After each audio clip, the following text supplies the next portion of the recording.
Halo semuanya, baik. Pada kesempatan kali ini kami kelompok 10 berkesempatan untuk menjelaskan materi ilmu negara, yaitu hakikat negara, yang kami ambil dari pertemuan kedua pembelajaran ilmu negara. Sebelum memulai penjelasan pada materi ini, izinkan saya untuk memperkenalkan.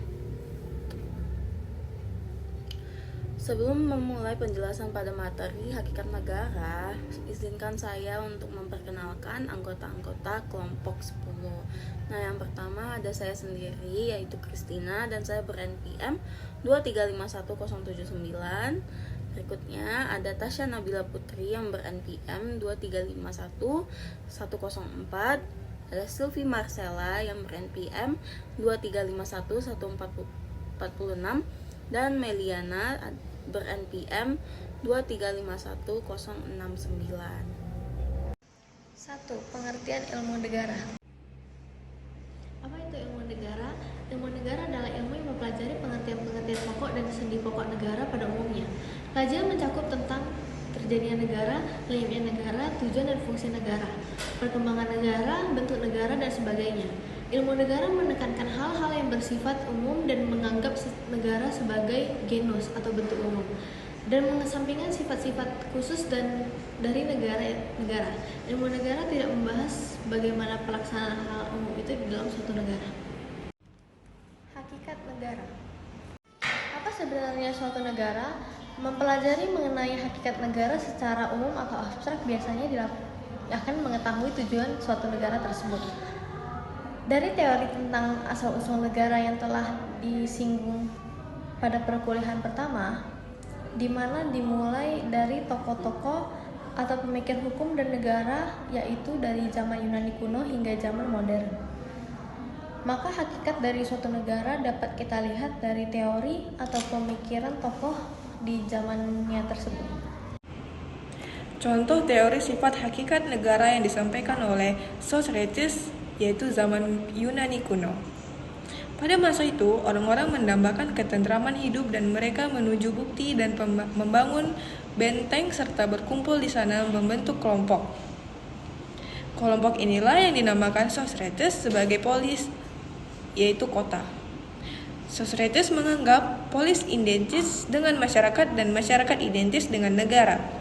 Sistem pemerintahan negara bersifat demokratis yang langsung. Rakyat ikut menentukan kebijaksanaan pemerintahan negara. Hal ini dapat terjadi karena saat itu negara hanya merupakan kota kecil. Rakyat hanya sedikit dan kepentingan rakyat belum banyak. Selanjutnya yaitu hakikat negara menurut ahli. Plato, negara adalah suatu tubuh yang senantiasa maju, berevolusi dan terdiri dari orang-orang, individu atau individu. Yang kedua, itu ada Thomas Hobbes. Negara adalah suatu tubuh yang dibuat oleh orang banyak yang masing-masing orang berjanji untuk memakainya sebagai alat keamanan dan perlindungan. Negara menurut para ahli. Pendapat negara menurut Aristoteles, Hegel, dan J.A.H. Logeman. Aristoteles, negara adalah persekutuan daripada keluarga dan desa guna memperoleh hidup yang sebaik-baiknya. Negara yang dimaksud adalah negara hukum yang di dalamnya terdapat sejumlah warga negara yang ikut serta dalam permusyawaratan negara ekselisia. Yang dimaksud negara hukum adalah negara yang berdiri di atas hukum yang menjamin keadilan kepada warga negaranya. Hegel, negara adalah organisasi kesusilaan yang muncul sebagai sintesis dari kemerdekaan individual dan universal. J.A.H. Logeman, negara sebagai organisasi kewibawaan, yang mana kewibawaan itu tidak tergantung kepada siapa yang pemerintahnya. Apakah yang memerintah itu bangsa lain ataukah bangsa sendiri? Yang menjadi pokok ialah bahwa negara itu berwibawa dan buktinya segala pemerintah dipatuhi dan fungsi negara. Mengutip buku Ilmu Negara oleh Ramiyanto dan Karyadin, berikut adalah 3 fungsi negara menurut Montesquieu yang disebut trias politica. 1. Fungsi legislatif. Itu untuk membuat undang-undang. Yang kedua, fungsi eksekutif. Untuk melakukan undang-undang. Dan yang terakhir, fungsi yudikatif. Mengawasi agar segala peraturan ditaati atau mengadili. Unsur-unsur negara. Secara tradisional, terdapat 3 unsur negara yang meliputi sebagai berikut. 1. Rakyat. Rakyat suatu negara adalah semua orang yang secara nyata berada dalam suatu wilayah negara. Rakyat tunduk dan patuh pada peraturan dalam negara tersebut. Yang kedua, wilayah. Wilayah adalah unsur mutlak yang harus dimiliki suatu negara, karena merupakan landasan material atau landasan fisik negara. Secara umum, wilayah negara dapat dibedakan atas wilayah daratan, wilayah lautan, wilayah udara, dan wilayah ekstrateritorial. 3. Pemerintahan. Pemerintahan yang berdaulat dan berkuasa atas seluruh wilayah dan rakyat adalah unsur mutlak dari suatu negara.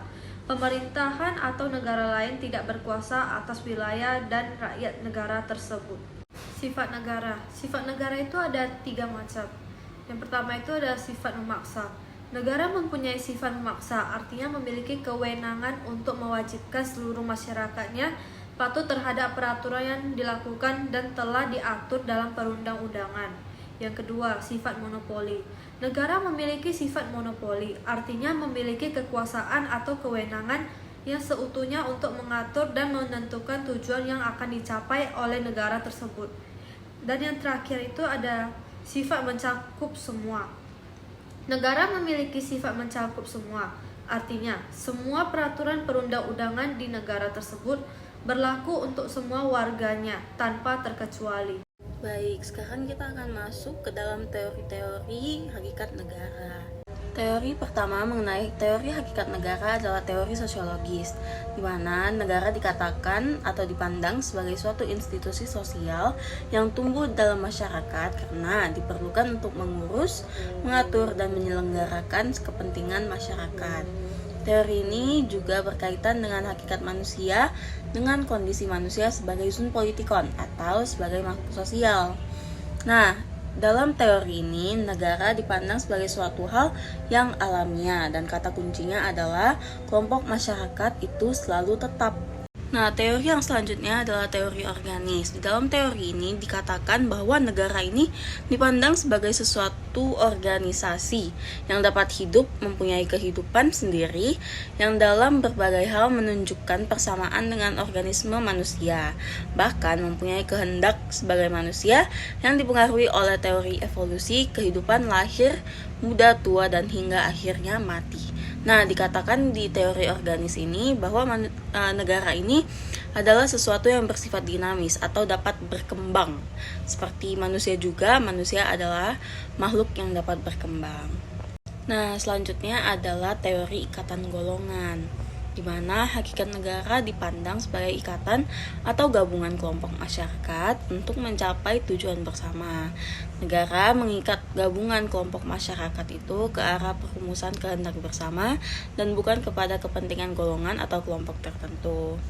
Nah, teori ini lebih menyorot ya kepada kelompok-kelompok kecil yang sudah terbentuk, dan meskipun mereka berbentuk kelompok, tapi kepentingan yang diutamakan adalah kepentingan bersama, bukan kelompok tertentu atau golongan tertentu. Teori 2 isi, Tuizententorial.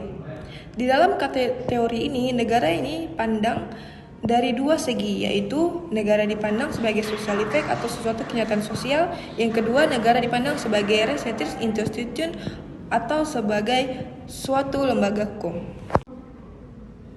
Nah, yang terakhir, teori hukum murni. Negara sebagai suatu sistem hukum semata-mata, di mana ketertiban negara tiada lain merupakan ketertiban masyarakat. Negara merupakan tataan dari tertib norma hukum yang memikat, yang disebut tata hukum, legal order, maka sebagai konstituensi, logisnya negara mempunyai kekuasaan. Sekian dari kelompok 10, terima kasih.